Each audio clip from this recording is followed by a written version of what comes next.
أعوذ بالله من الشيطان اللعين الرجيم. بسم الله الرحمن الرحيم. الحمد لله رب العالمين. الحمد لله الذي اسمه دواء وذكره شفاء وطاعته غنى، ثم الصلاة والسلام على أشرف الأنبياء والمرسلين، خاتم النبيين، شفيع المذنبين، سيدنا ونبينا وحبيب قلوبنا وطبيب نفوسنا أبي القاسم المصطفى محمد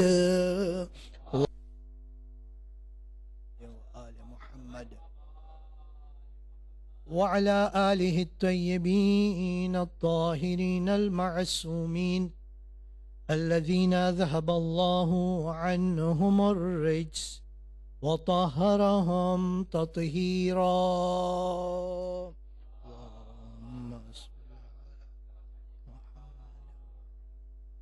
واللعنة الدائمة الباقية على أعدائهم أجمعين. Amma ba'ad. Elders of the community, brothers and sisters in Islam and Iman, Assalamu alaikum jami'an wa rahmatullahi wa barakatuh.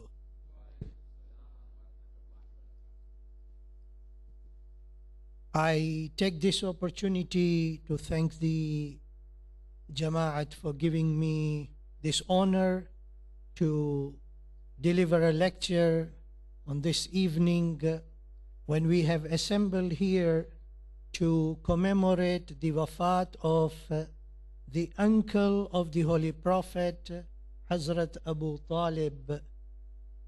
A question comes into our mind: why is it necessary that we have a special occasion just to remember one relative of the Holy Prophet? And that also is Hazrat Abu Talib. There were many uncles of the Holy Prophet. Why don't we have a special gathering, special days to remember their occasions of birth or their occasions of passing away? There is a reason why we remember Hazrat Abu Talib. Mainly two reasons. This is what I understand. Number one is that Hazrat Abu Talib was the father of Imam Ali bin Abi Talib alayhi salam. Allahumma salli ala Muhammadin wa ali Muhammad. Say salawat again, please. Allahumma salli ala. And there were intentions that were made by some of the Muslims to try and remove the name of Imam Ali alayhi salam from history, or trying to humiliate Imam Ali alayhi salam. The second reason is that because Hazrat Abu Talib is connected with Imam Ali alayhi salam, therefore put doubts into the minds of the Muslims about the Iman and about the faith of Hazrat Abu Talib. And it is necessary that we keep alive the name of this personality for many reasons. I will try to explain some of the reasons why we should keep this name alive. But at the foremost, at the top is that if you want to know how to preserve your faith, study the life of Hazrat Abu Talib. For he kept his faith strong And not only that he kept his faith strong, but at the same time, he defended the Holy Prophet, he defended Islam, he defended the Muslims in those difficult times. I want to take this opportunity to explain the characters of Hazrat Abu Talib. And from there, inshallah, lead you towards understanding that why was it that Hazrat Abu Talib defended the Holy Prophet and defended the religion of Islam. If we want to understand the personality of Hazrat Abu Talib, then it is of course important to understand the characters that were there in Hazrat Abu Talib. Most of the time we discuss is about the fate of Hazrat Abu Talib.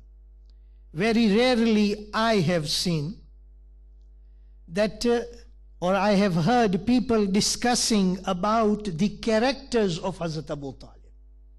When we study the characters of Hazrat Abu Talib, then we will come to realize why did he take those steps in order to defend the Holy Prophet, in order to defend the religion of Islam. Recite salawat, please.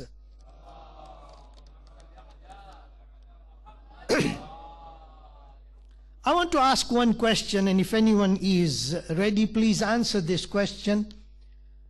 I would have loved to indulge you in this talk so that we can make it dialogue rather than monologue and try to learn and understand. But the question is, what was the age difference between the Holy Prophet and Hazrat Abu Talib? If anyone knows.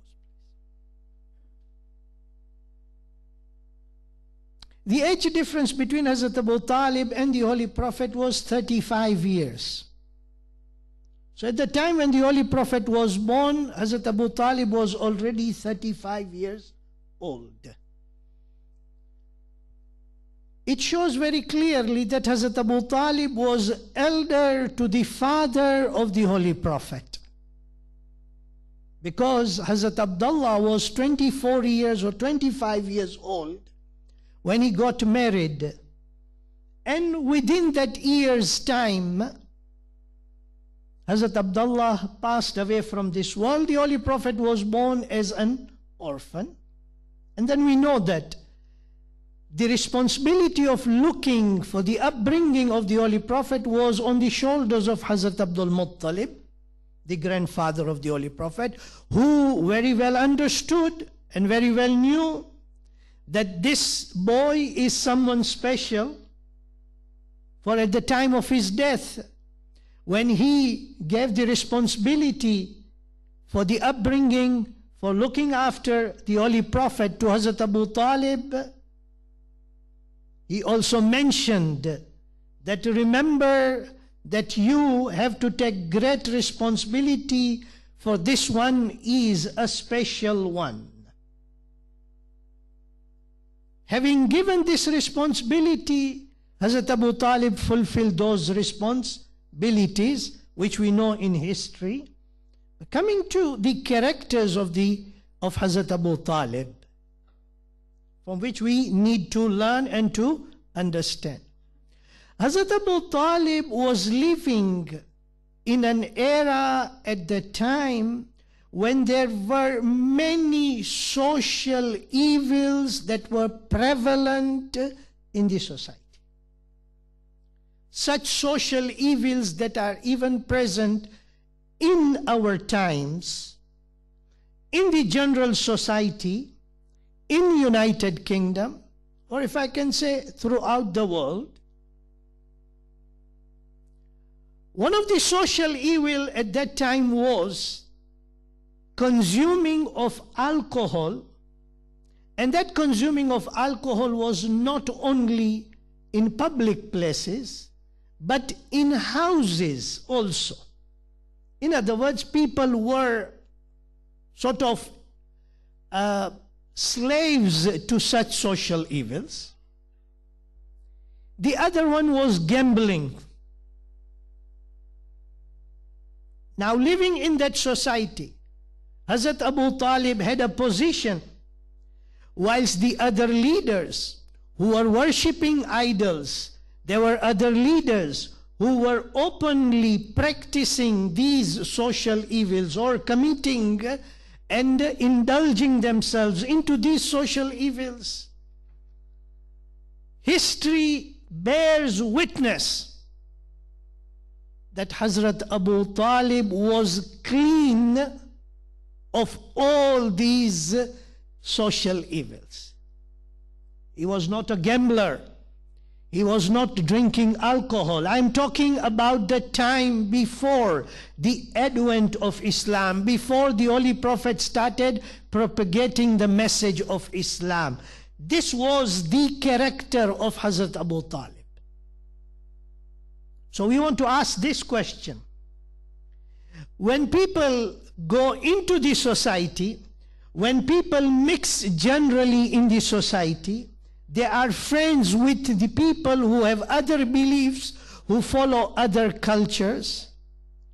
Do the colors of those come into you, come into an individual, and you would say, God forbids, that in the social friendship, in the society, in groups, if they are drinking alcohol, let me also sit together with them. Or God forbids, let me have one glass together with them. This normally happens amongst the people whose control of their nafs is weak. They give in very easily to that. This is, I believe, one lesson that we can take, because day by day, the society is changing so fast. During our times, the elders who are sitting over here, those who are over 50 years of age, those of you who have lived in East Africa and then have come here, or those who are from subcontinent of India and Pakistan, during our time when we were young, when it talked about gambling, gambling was either confined to special houses or maybe to casinos. Today, this gambling is available easily on our mobiles, on the computers, and it is very easy. How would a parent know that his son does not indulge himself in this thing? I pray to Allah Azza wa Jal that we do not involve ourselves, we do not indulge ourselves into this social evil. But it is so easy today. And thus comes the question, do we have that strength? Do we have that power? Do we have that control that we can control our nafs and not indulge ourselves? Hazrat Abu Talib teaches us that. Recite salawat, please.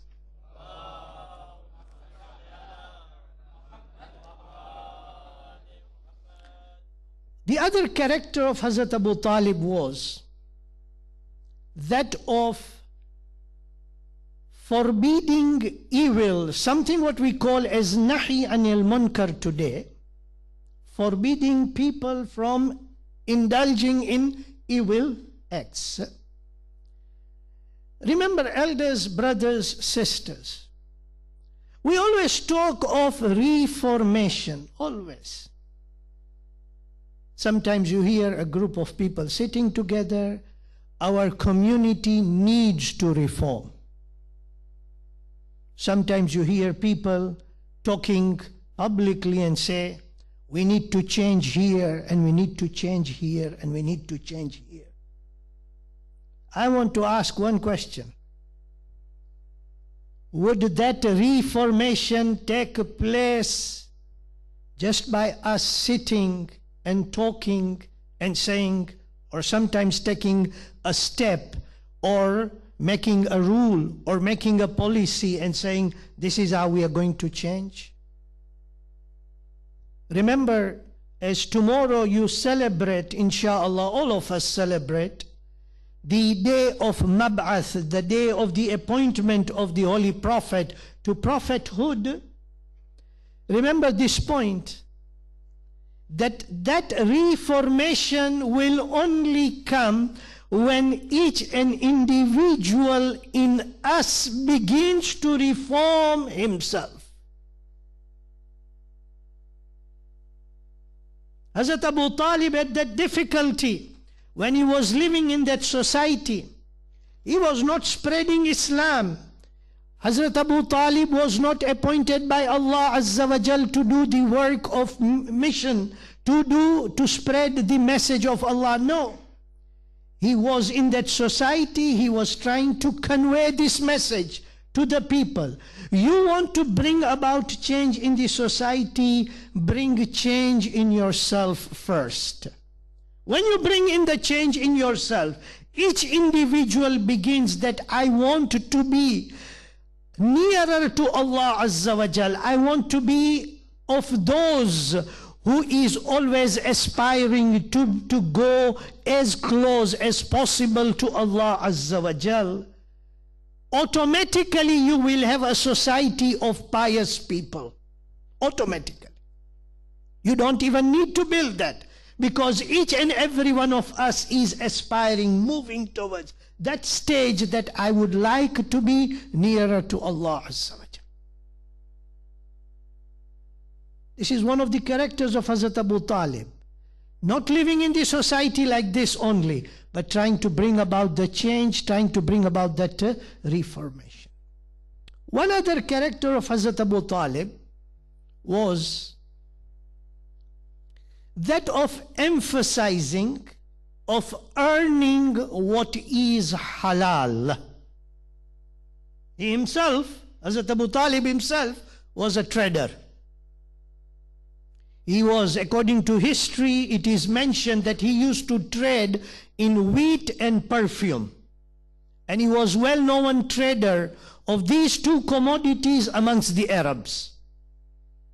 And his trading was even going to Syria and doing trade there, sometimes going to Yemen and trading there. So he was a trader, but he emphasized upon this point that whatever you earn should be something which is halal.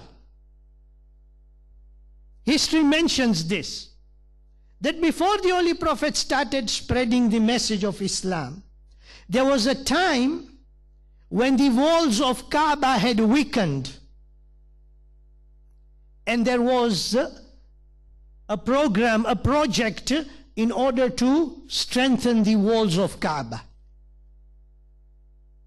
And everyone wanted to participate in it. When Hazrat Abu Talib was asked, Hazrat Abu Talib said this. He said, the construction has to be done only with pure and legitimately earned goods. Pure and legitimately earned goods. You want to contribute towards this charity? You want to contribute towards this kar-e-khair, towards this good cause? Then your contribution must be from legitimate means. Then Hazrat Abu Talib says, therefore do not put such money for the work that has been acquired under duress. Something which has been earned illegitimately, something which has been earned by force, something which you have forced people to contribute towards, that money will not be accepted, cannot be put into this good cause.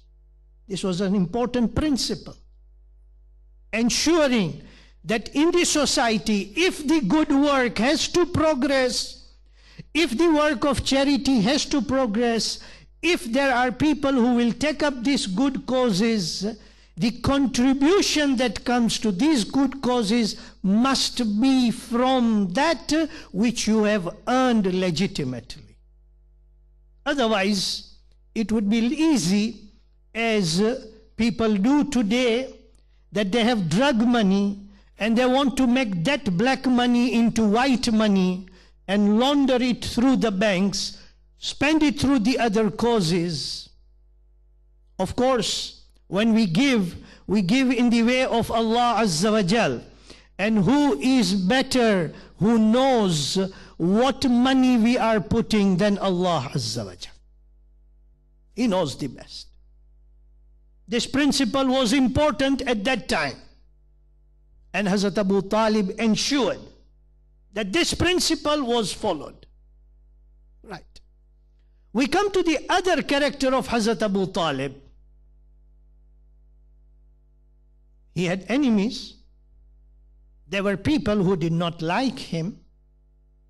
And there were people who did not like him because of this principle, and this principle of fair play, justice. This was one of the strongest characters of Hazrat Abu Talib. In the society where he was a leader, in the society where people respected him, where people gave him honor, in that society, whether it was an enemy or whether it was a friend, if the matter came in front of Hazrat Abu Talib ensured that there must be fair play. You know that in Islam, 4 months are respected, are considered to be Ashhurul Hurum, or sacred months, Rajab, Dhul Qad, Dhul Hijjah and Muharram. These were even during the period of Jahiliyyah, period of ignorance. And during that time, fighting amongst the Arabs was considered to be haram. No, you were not allowed to fight. And people used to respect that. And at that time, if there was any person who came from outside to trade, and if any person of Makkah, any trader of Makkah, taking advantage of the position, would try and not pay to that trader who has come from outside, amongst the Makkans, there was an agreement which was called Hilful Fudul, and this used to be put into practice. Whether that person is from Makkah, outside Makkah, whether that person is coming from far away and he is a non-Arab, but he has come to trade, and there must be fair play in trade, there must be justice and equity in trade. If there was anyone who did something wrong, that principle was applied. Hazrat Abu Talib was foremost. He took that step in ensuring that this thing was applied. Now, we come to that time when Hazrat Abu Talib came to know of the importance or of the greatness of the Holy Prophet sallallahu alaihi wa alihi wasallam.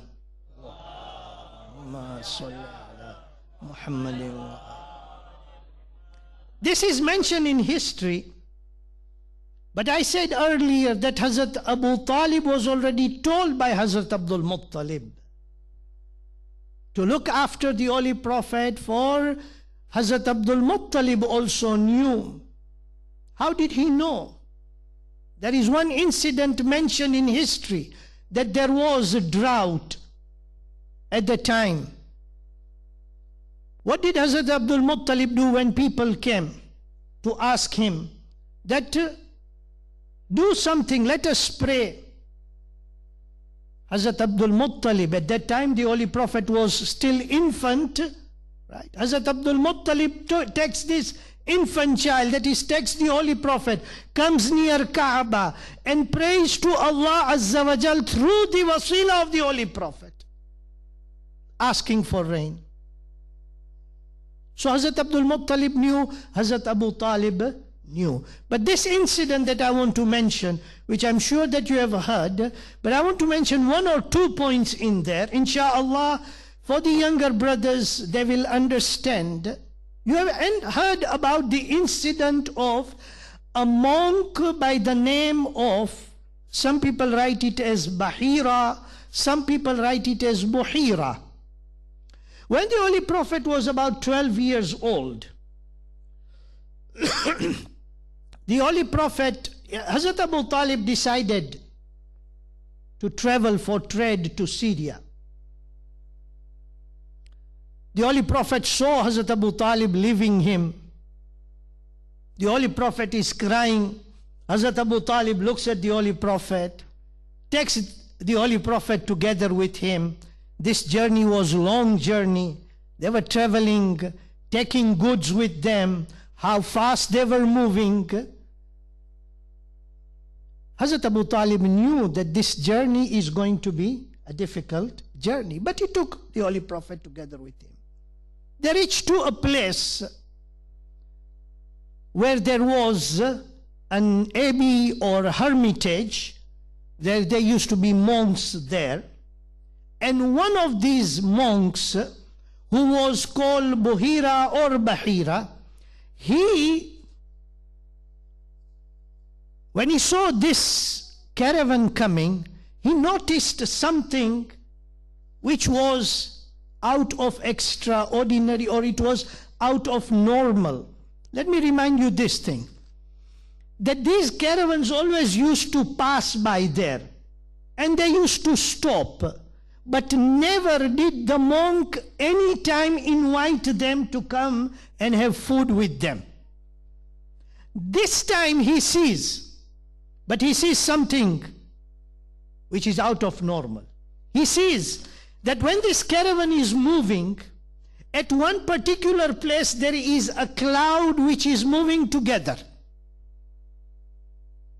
And he was noticing this. Then he noticed that the caravan stops outside his abbey, and at that time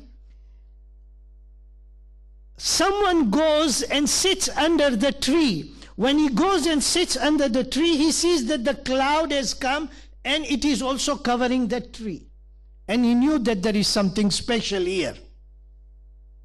So he ordered his people prepare food. When the food was prepared, he told these people of the caravan, come in. All of you come in and have food with me. Everyone went. They kept the Holy Prophet outside, looking after the goods. This monk is looking at everyone because he's trying to find something.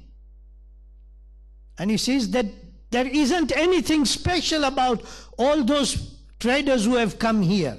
So he asks them, has everyone come to eat? When they said, yes, everyone has come except one person who is a young boy, who is the youngest of all. He is sitting outside there at that time. He said, call him also. Now, there are two different interpretations. One says that the monk went outside and he observed the Holy Prophet. Why did he observe closely the Holy Prophet? Because he was seeing those signs that he had known are the signs of the person who will come, and he will be the last prophet. History goes to that extent that he even removed the shirt of the Holy Prophet and he found the sign of Nubuwwah. And he understood that this is the one who is going to be the last prophet. He asks, who is the person who is responsible looking after this young boy? Hazrat Abu Talib said, I am the one. Is he your son? Hazrat Abu Talib says, yes, he is my son. This monk says, doesn't seem that you are his father. He knew the signs. He said, yes, I am his uncle, but I have the responsibility, so I'm looking after him. At that time, this monk tells Hazrat Abu Talib, I have seen the signs of the coming of the last prophet, and I see all the signs in this young boy. Therefore, I am asking you to protect him, to look after him, not to let the Jews know about his existence, for if they were to come to know, they would kill him. Hazrat Abu Talib, as we know, was looking after the Holy Prophet, and now the extra care that he had to take, and Hazrat Abu Talib looked after the Holy Prophet to that extent, and I will end the English part over here, turn to the Urdu part then. To that extent that Hazrat Abu Talib is known today to be the defender and the protector of the Holy Prophet and the protector of Islam. Try and understand this. Elders, brothers, sisters, as I said in the beginning, there is a special reason why we will not forget the remembrance of Hazrat Abu Talib. Why? Because when we study the life of Hazrat Abu Talib, we will come to learn so many lessons. And in this day and time, this era, this environment, when there are Muslims who lose their faith,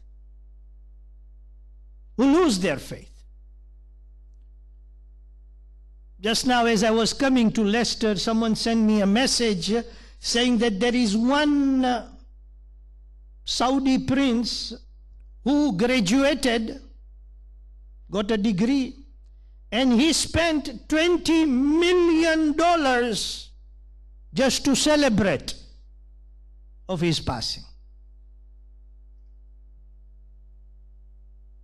How we people, Muslims, easily sell their religion, easily. To the younger generation, to young boys and girls, this is the point to look after. Study how Hazrat Abu Talib protected himself in those difficult times, preserved his iman, at the same time looked after the Holy Prophet in such a way that by the time he is passing away from this world, he is passing that advice to his children to look after the Holy Prophet, to protect the Holy Prophet, to follow the religion of the Holy Prophet. Recite salawat, please.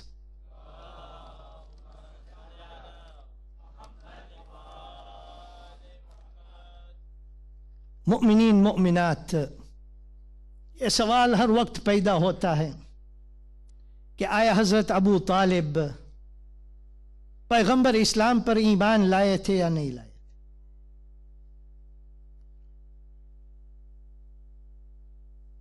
तारीख वालों ने ये लिखा है कि हजरत अबू तालिब के ईमान के बारे में शक है।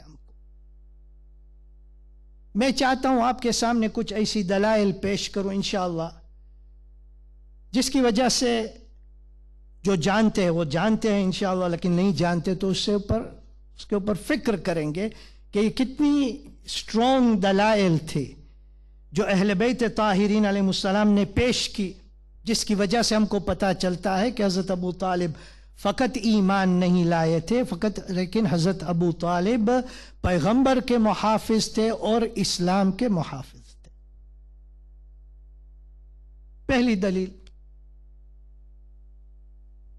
आज अगर कोई आके आपको कह जाए,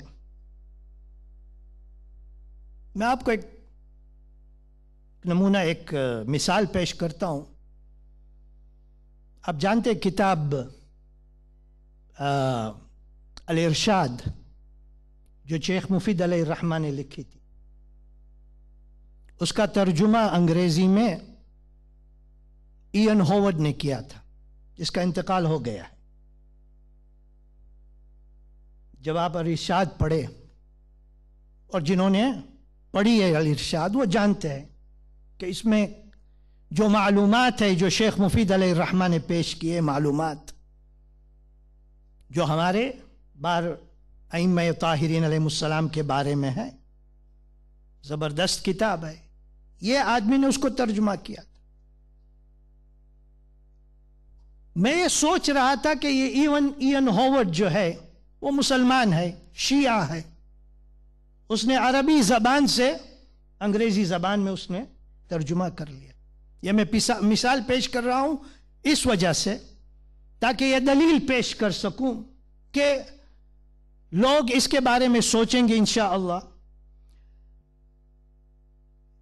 جب اس کا انتقال ہوا اور یہ سال کی شروعات میں اس کا انتقال ہوا اور جب اس کی اوبیچوری لکھی گئی، میں نے اس کی اوبیچوری پڑھی تو اس میں لکھا تھا کہ اس کے انتقال کے بعد اس کو جو کیتھولک رائٹس ہے، جو جیسے کیتھولک کو دفن کیا جاتا ہے، تیار کیا جاتا ہے، اسی طرح سے ایون ہاورڈ کو تیار کر کے کیتھولک کے قبرستان میں اس کو دفن کیا گیا. میں سوچ رہا تھا یہ ایون ہاورڈ بار ائمہ طاہرین علیہ السلام کی پوری حیات، اور میں بیان کرتا ہوں اس لیے کہ کتاب الارشاد بہت زبردست کتاب ہے. اس کا ترجمہ کرنے کے بعد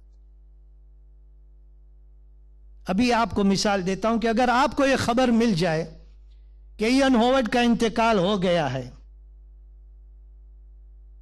تو آپ کیا حکم دیں گے؟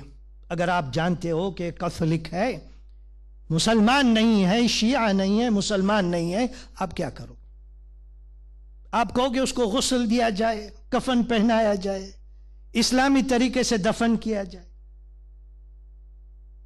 میں نہیں جانتا کوئی بھی ایسا کہے گا کہ اس کو اسلامی طریقے سے غسل دیا جائے، کفن پہنایا جائے، دفن کیا جائے.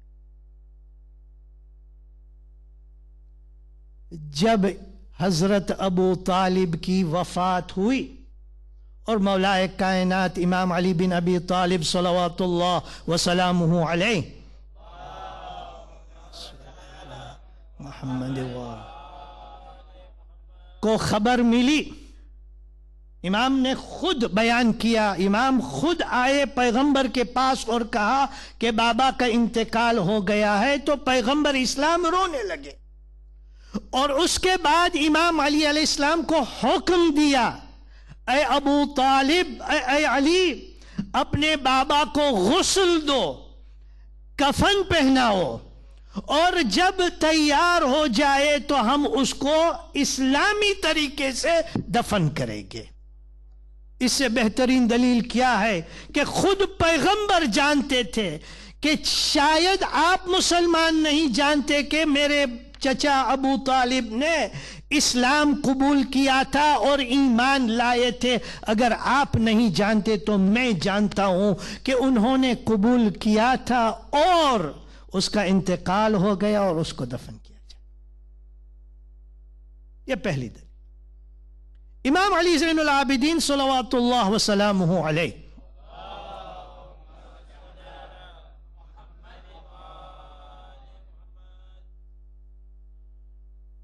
سے کسی نے پوچھا، نہیں، امام علی زین العابدین علیہ السلام نے کسی کو پوچھا کہ لوگ حضرت ابو طالب کے بارے میں کیا بیان کرتے ہیں. تو اس زمانے میں جو بھی بات ہو رہی تھی کہ حضرت ابو طالب استغفر اللہ والعیاذ باللہ جہنم میں ہے، لیکن پیغمبر کی شفاعت کی وجہ سے اس کے لیے اس کے پیر کے نیچے تھوڑی سی آگ ہے فقط، اور جس کی وجہ سے ان کو دماغ میں تکلیف ہو رہی ہے، جو بیان کر رہے ہیں. امام علی زین العابدین علیہ السلام نے کہا یہ لوگ ایسے کیسے بیان کر سکتے ہیں کہ حضرت ابو طالب مومن نہیں تھے؟ حضرت ابو طالب مومن تھے. اس کی وجہ یہ ہے، امام فرماتے ہیں کہ اگر کسی مسلمان کی شادی غیر مسلمان کے ساتھ ہو جائے، یا مثلا شادی ہو گئی اور شوہر مسلمان نہیں بنا، زوجہ مسلمان بنی، تو وہ نکاح باقی نہیں رہتا. اور ہم جانتے ہیں کہ فاطمہ بنت اسد مسلمانوں میں سے تھی، اس میں کوئی شک نہیں ہے. سب مسلمان قبول کرتے. تو امام علی زین العابدین علیہ السلام نے کہا یہ کیسے ہو سکتا ہے کہ ابو طالب اپنی وفات تک جناب فاطمہ بنت اسد کے ساتھ رہے اور شوہر اور بیوی کی کا وہ کیا تعلق ساتھ میں رہا. اگر حضرت ابو طالب مسلمان نہ تھے، اگر ایمان نہ لائے تھے تو یہ نکاح خود بخود ٹوٹ جاتا. نہیں ٹوٹا، یہی وجہ ہے کہ حضرت ابو طالب مومن تھے. امام محمد باقر صلوات اللہ وسلامہ علیہ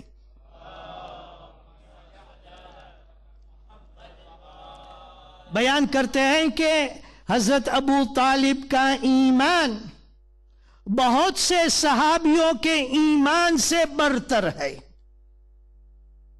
اور اس کے بعد ہمارے پانچویں امام کہتے ہیں کہ مولا کائنات امام علی علیہ السلام نے حکم دیا ہے، یعنی کہا ہے کہ کبھی کبھی کچھ حج، یعنی کبھی کبھی حج بجا لاؤ حضرت ابو طالب کی نیابت سے. آپ نیابت کریں گے تو مسلمان کی نیابت کریں گے، کافر کی نیابت نہیں کریں گے. نیابت کری ہے تو خود امام علی علیہ السلام کون ہے جس کو ہر مسلمان قبول کرتا ہے کہ امیر المؤمنین ہے. اس نے کہا ہے کہ حضرت ابو طالب کی نیابت سے حج ادا کرو. اور آخر میں امام جعفر الصادق صلوات اللہ وسلامہ علیہ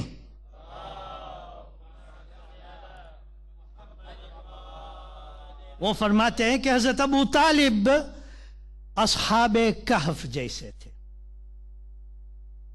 اصحاب کہف جیسے تھے. اصحاب کہف کو ایمان تھا اللہ پہ، لیکن جس سماج میں وہ رہتے تھے وہاں سماج کافر کا تھا، کفاروں کا تھا. انہوں نے اپنا ایمان مخفی رکھا، ظاہر نہیں کیا، لیکن اللہ پر ایمان رکھتے تھے. اور مسلمان وہاں کفاروں کے بین، کفاروں کے بیچ میں وہ رہتے تھے، ایمان تھا ان میں. اسی طرح حضرت ابو طالب کا ایمان تھا، اور اسی وجہ سے چھٹے امام فرماتے ہیں کہ جیسے اصحاب کہف کو ڈبل ریوارڈ، 2 گنا ان کو ثواب ملے گا، وہی طرح حضرت ابو طالب کو بھی 2 گنا اجر اپنے ایمان کا ملے گا. اگر اس حدیث پر ہم زیادہ غور کریں اور فکر کریں تو اس سے پتہ چلتا ہے کہ اس وقت حضرت ابو طالب کا اپنے ایمان کو حفظ میں رکھنا اور ظاہر نہ کرنا کتنا اہم تھا پیغمبر اسلام کے لیے، کہ پیغمبر اسلام کا مشن بھی آگے بڑھا اور پیغمبر اسلام کی محافظت بھی رہی. ہاں عزادارو، یہ ضرور بیان کروں گا کہ جب حضرت ابو طالب کی وفات ہوئی اور جناب خدیجۃ الکبریٰ کی وفات ہوئی تو اس وقت تاریخ میں ملتا ہے کہ جبرائیل آئے تھے حضرت پیغمبر اسلام کے پاس اور کہا تھا پیغمبر اسلام کو، اے محمد اب تمہیں مکہ چھوڑنا پڑے گا، کیونکہ تمہارا سب سے بڑا مددگار اور حامی اس دنیا سے چلا گیا.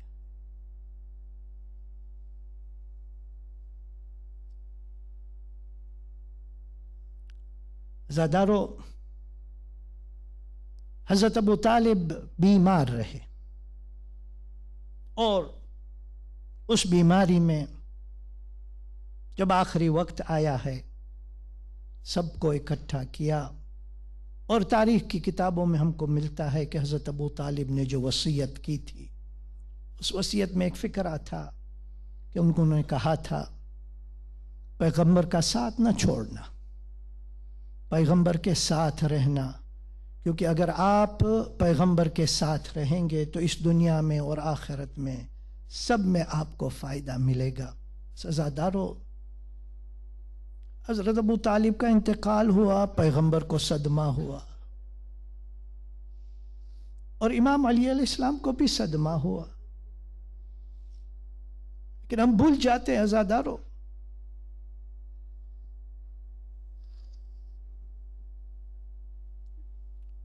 جو قربانیاں حضرت ابو طالب کی اولاد نے پیش کی ہے اسلام کو بچانے کے لیے، وہ قربانیاں اتنی بڑی ہیں عزادارو کہ ابھی ہم ہر وقت شکر ادا کریں، ہر وقت شکر ادا کریں۔ ان لوگوں کی قربانیوں کی وجہ سے آج اسلام باقی ہے۔ امام علی علیہ السلام جب 21ویں ماہ رمضان آئی تھی عزادارو، اور جب حضرت ابو الفضل عباس کو بلایا تھا تو اس وقت وصیت میں حضرت ابو الفضل عباس کو کہا تھا، بیٹا ابو الفضل عباس، جب حسین کے پر وقت آئے عاشور کے دن تو ابو الفضل عباس میری طرف سے تم قربانی پیش کرنا۔ زادارو، یہ علی کی قربانی نہیں ہے، یہ ابو طالب کی قربانیاں ہیں۔ ابو الفضل عباس نے وہ قربانیاں پیش کی ہے۔ زادارو، دو فکر مصائب کے، ایک فکرہ یہ ہے عزادارو، یہ قربانیاں کیسی تھی؟ کبھی آپ نے کسی بہن کو دیکھا ہے عزادارو کہ جب بھائی کا انتقال ہو جائے تو وہ شکر کا سجدہ ادا کرے، کبھی کہے اللہ یہ قربانیاں قبول کر لے؟ عزادارو، تاریخ گواہ ہے کہ عاشور کی شام کو جب امام حسین علیہ السلام کے جسم پر گھوڑے دوڑائے گئے عزادارو، اس وقت جب یہ تماشا ختم ہو گیا، جناب زینب علیہ السلام آئی ہے، ایک مرتبہ بھائی کی لاش کو دیکھا۔ عزادارو، خدا کسی بہن کو یہ حالت نہ دکھائے۔ ایک مرتبہ جناب زینب علیہ السلام نے اپنے دونوں ہاتھ آسمان کی طرف اونچا کیا اور کہا اللہم تقبل منا ھذا القربان، اے خدایا ہماری طرف سے یہ قربانی قبول کر لے۔ بس عزادارو، آخری فکرہ مصائب کا، ایک مرتبہ 11ویں محرم کو جب یہ لٹا ہوا قافلہ تیار ہو گیا ہے، عمر سعد نے حکم دیا کہ ان کو مقتل کی طرف سے لے آ جائے۔ بس عزاداروں، امام علی زین العابدین کے ہاتھوں میں ہتھکڑیاں، پیروں میں بیڑیاں ہے۔ اب جو پہنچے ہیں اور بابا کی لاش دیکھی ہے، ایک مرتبہ غور سے دیکھ کے دیکھتے جناب زینب علیہ السلام نے کہا بیٹا علی زین العابدین، میں تمہاری یہ کیا حالت دیکھ رہی ہوں، تمہارے چہرے کا رنگ متغیر ہو رہا ہے۔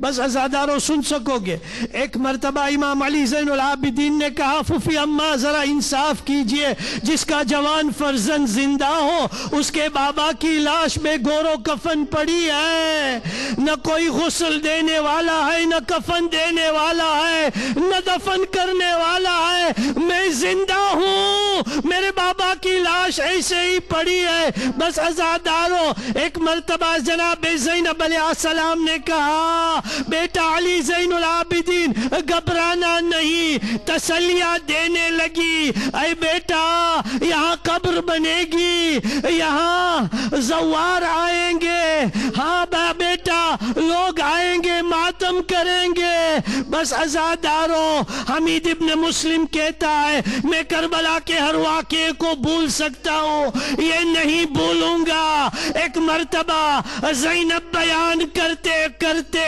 مدینے کی طرف رخ کرتے ہیں، یا جدہ صلی علیکہ ملیک السماء والارض، اے نانا تمہارے جنازے پہ ارے آسمان اور زمین کے ملائکہ نے نماز پڑھی تھی، ہائے تمہارا حسین بے گور و کفن زمین کربلا۔ وَسَيَعْلَمُ الَّذِينَ ظَلَمُوا أَيَّ مُنْقَلَبٍ يَنْقَلِبُونَ إِنَّا لِلَّهِ وَإِنَّا إِلَيْهِ رَاجِعُونَ۔ ماتم حسین۔